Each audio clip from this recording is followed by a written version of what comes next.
পড়াশোনার জন্য একবার বাড়ি ছাড়লে মনে রাখে আর স্থায়ীভাবে কখনোই বাড়ি ফেরা হয় না। লাইনটা তেতো সত্যি।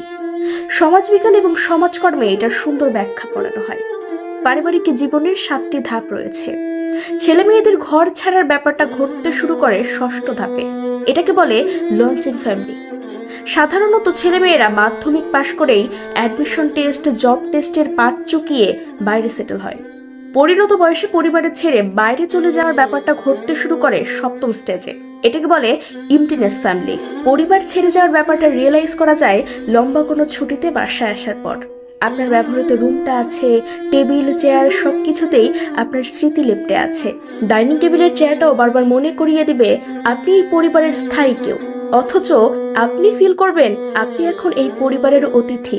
দুদিনের বৈরাগী ছাড়া আর কিছুই নয়। মায়ের হাতের পরম যত্নে রান্না করা খাবার খেয়ে অভ্যস্ত ছেলেটাও শিখে যায় বাইরের অখাদ্য কুখাদ্য খেয়ে দিনাতিপাত করা। নিজের রুম, নিজের বেড ছাড়া ঘুমোতে না পারা মেয়েটাও দিব্যি শিখে যায় ডাবল ট্রিপল বেডের রুমে থাকা। Education is a trap. স্বপ্ন ক্রমশই বাড়তে থাকে। শত প্রতিকূল পরিস্থিতিতেও পিছিয়ে ফিরে আসার কোনো সুযোগ নেই।